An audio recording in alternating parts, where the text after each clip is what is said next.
کیا آپ نے کبھی سنا ہے اس شخص کی داستان جس کے خزانے اتنے وسیع تھے کہ زمین بھی انہیں برداشت نہ کر سکی؟ یہ سب میرا ہے اور میں ہی ہوں اس کا اصل حقدار، ایک انسان جسے اللہ تعالیٰ نے بے پناہ دولت سے نوازا، مگر وہی دولت اس کی تباہی بن گئی۔ یہ کیا ہو رہا ہے؟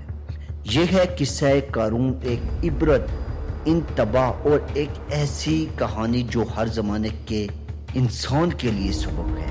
آگے بڑھنے سے پہلے اگر آپ لوگوں نے ہمارا چینل سبسکرائب نہیں کیا تو چینل کو سبسکرائب کر دیجئے اور ویڈیو کو لائک ضرور کیجئے گا۔ قارون کا نام صرف تاریخ نہیں بلکہ ایک ایسی حقیقت ہے جسے اللہ تعالیٰ نے قرآن مجید میں بطور عبرت بیان فرمایا۔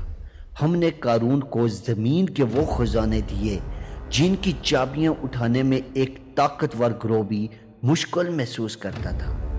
یہ قصہ ہمیں یاد دلاتا ہے کہ دولت کا اصل امتحان صرف اسے کمانا نہیں بلکہ اسے کس نیت اور کس طریقے سے استعمال کرنا ہے۔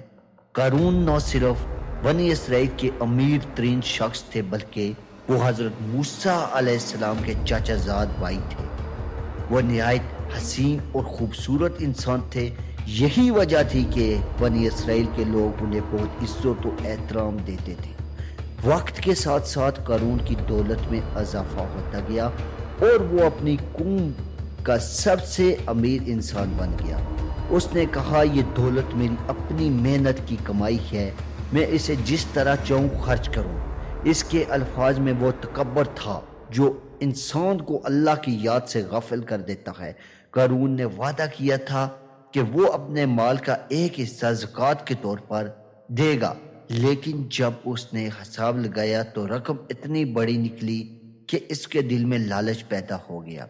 حضرت موسیٰ علیہ السلام نے قارون کو نصیحت کی کہ مال و دولت اللہ کی نعمت ہے، اسے شکر کے ساتھ خرچ کرو اور غرور سے بچو۔